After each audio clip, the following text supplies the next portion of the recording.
Well, this was a busy 2 weeks. Make 2 trips across the mountain pass into California to pick up 2 more Land Rovers to add to our collection. Stay tuned to see how much we paid for them.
Here it is. 2010 Land Rover LR4 HSE. I gotta move some vehicles around. We'll get it unloaded, take a closer look at it, kind of explain what's going on with it. So this second one we picked up with the F350. We did have some cooling issues, and the starter decided to give out on it. So let's see. All right, we got the latest Land Rover LR4 offloaded off the trailer. Sorry for our roosters, they're a bit noisy waiting to get fed this morning, but here we go. We got both of them lined up. We picked this one up last night, or yesterday. It was about almost 6-hour drive one way and then coming back. And we got the black one. So this is a 2010 HSE. This is a 2012 HSE. So this one has 144 or 46,000 miles. This one has 121,000 miles. So fairly low miles, not bad miles. I think our other one has 190,000, but it runs. Neither of these run. So what did we pay for these? We got them within 2 weeks of each other. The black one we picked up for $1,650, and that's the one. I'll explain a little bit more, but basically the engine could have some valve piston damage, so there's a big risk there. But I've already priced out worst case. I go and buy a used engine with 80,000 miles on it. If I get a Jaguar, it's $4,300 with a 6-month warranty. If I get an LR Land Rover version, it's like $6,400, so it's like $2,000 more over the Jaguar. But I'm gonna do some research, and I think I can just use the Jaguar motor, transfer all the accessories over from this one. So this one we paid $1,500, so $1,500. That's our cheapest LR4 yet. And the black one's going to be the wife's. This one we were gonna see, we were not sure what we're gonna do with it. First, we're gonna see what's wrong. Basically they're telling us the previous owner said it's an electrical issue. None of his mechanics can figure it out. So we got a super good deal on it. He said he replaced the battery. It does come with 2 key fobs, which feel extremely heavier than what we're used to. You can see them here. They're not like the other Land Rovers, so they're not the smart keys, so it doesn't have the smart entry. It doesn't seem like it anyways. Some of their buttons, but we'll see. We haven't done any inspection on it. Basically, he agreed for that price if we just came and picked it up, and that's what we did. It's parked on the street in front of his house. We used the winch trailer F350 to go get it and hauled it back. It's in really good shape. Basically, the only body damage other than the legendary Land Rover roof paint is a scratch, pretty good scratch on this passenger front fender. But other than that, tires are in really good shape, and interior is not bad. It's just the HSE model. It's not the Lux. It's not a locker. No heavy duty package, but they're still nice. This is, interestingly enough, that one's a 7-passenger. This one is a 5-passenger, so it does not have the 3rd row seat. So kind of interesting. We'll kind of do a walk around of it. Already did the walk around on the black one. Now we'll do the one on the silver one. But we don't know. And he says the only thing he knows is electrical. It looks like it's been passed through about 2 or 3 different wholesale dealers, and none of them could get it figured out. So we have it now. So worst case, we got a parts vehicle. I'm not too sure if Nevada's going to take the title. It's been signed so many times and transferred. We won't know until we go down there, probably next week. If we can't get it titled, then it's a parts vehicle. If we can get it titled, then we got to decide what we want to do. I figured worst case, it's a parts vehicle. If I can get the engine running, I can put it into that one, and then for less than $3,000, for about $3,000, we got a nice running LR4. So who knows? First thing we're going to do is kind of do a walk around. Then we'll do some troubleshooting. Spend a little bit of time seeing if we can get this one running. This one, we're not going to try to crank it over. We're going to turn it over by hand and see how it feels a couple revolutions.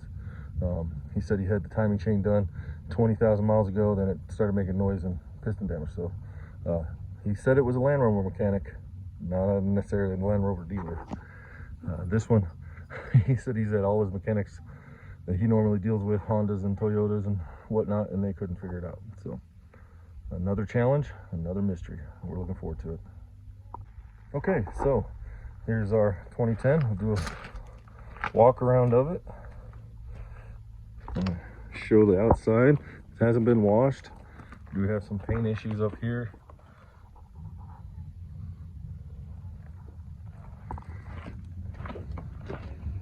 Got about 121,000 miles on it, I believe.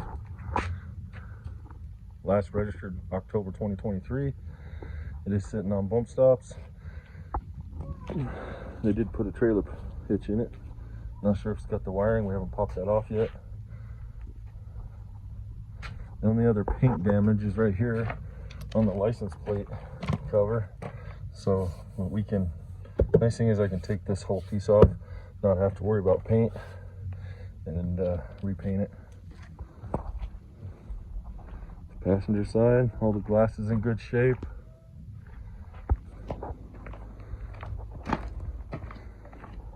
The leather seats look good. Headliner's a little dirty. We haven't, like I said, we just got it off the trailer, so no memory seats, which would be on the Lux package. Does have the power seats. Leather is in good condition, just dirty.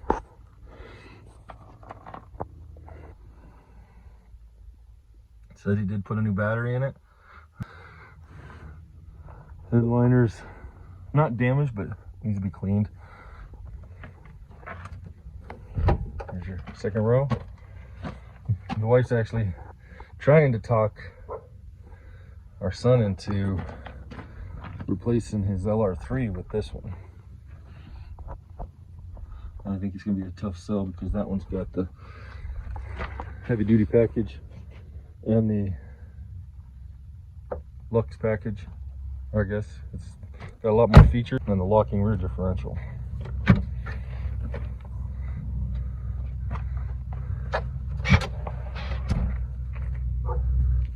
Not bad. They had this off when they replaced the battery. We haven't even looked under the hood yet. We pulled the spoiler off so we get to the recovery point.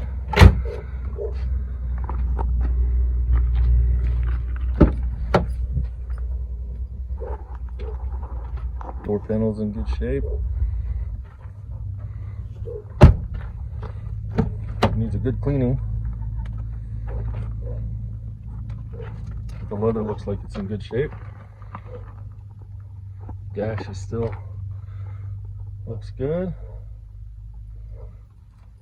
All right, stay tuned. We'll see if we can figure out what's wrong with it. The inside, kind of see it's been taken care of. It has a Land Rover carpet mats. The wife's already found some rubber floor mats that she wants to replace it with. The interior looks very well taken care of. Leather's in good shape. No smells. It does not have the center console cooler, but we already found one on eBay, so the electrical harness should be ready and plug and play, so we should be able to add that to it. So it'll make a nice video. It doesn't have the extra speakers in the back on that rear pillar, but I think we can update that as well. It did come with 2 sets of keys, which these smart keys are pretty pricey. But we did notice one is labeled Range Rover, so somebody probably replaced it and reprogrammed it. Doesn't have memory seats, but it does have power adjustable and heated seats with a heated steering wheel. So our 2011's outfitted a little bit nicer than this one, but this one's in better shape. Here's the second row. We have not cleaned it or detailed it, so this is how we got it. Leather's in good shape.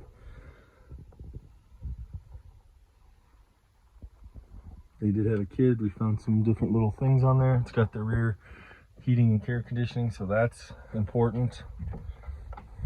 You kind of see now, or I mentioned previously in the video, that it has a metallic black paint.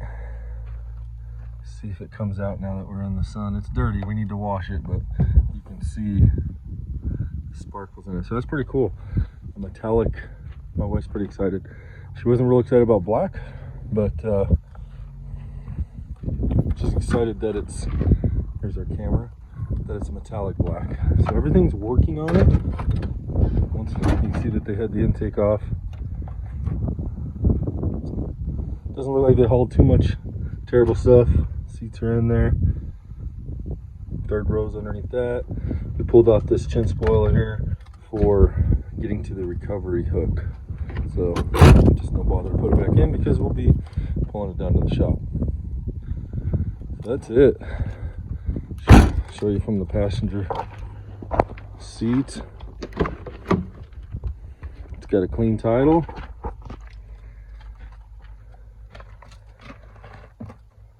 Pretty nice. She's excited. Unfortunately, we won't be working on it right away. Got a couple other things to do, but she's gonna probably get her floor mats. She wants to get a dash mat and a windshield visor, whatever, the sun shield. So we got it parked in here. We're gonna give it a wash, but this is it. So we picked it up. It does not run. I believe the mechanic screwed up the timing job that he did. Supposedly 20,000 miles after he replaced the timing chain and tensioners, they started hearing some weird noises and shut it down. So I'm guessing he might have missed a tooth or something when he did his timing, or was off one tooth. Who knows? Or he did crappy timing parts. I don't have the key on me, but it is nice. It's black on black. It's got 140,000 miles on her. Second owner car. He bought it at looks like 30,000 miles, and it was his wife's car. Taking really good care of it. No smells, no odors, non-smoking. Doesn't look like any signs of a pet inside. So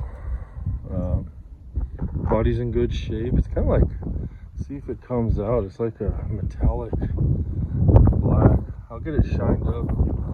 We're gonna wash it, and then I'm gonna put a coat of wax on it just to protect it while we wait to work on it, because we have other projects to do.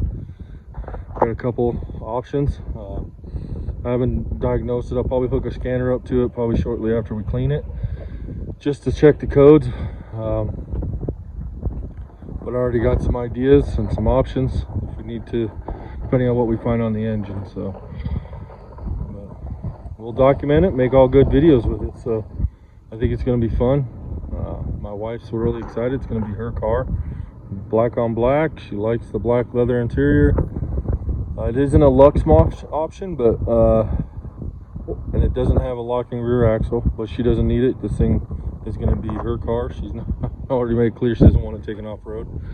So we will maybe do some, depending on what we can find, we might add some different features to it that the Lux option comes with. But no, it's really well taken care of, so we're pretty excited. We'll go ahead and get it washed up, get a coat of wax on it to protect the paint, because we do need to buff the hood and the roof to get it some protection. The clear coat's starting to get some oxidation, so, but no peeling, so that's a good thing. We'll get it before it peels. Stay tuned. Thanks for watching.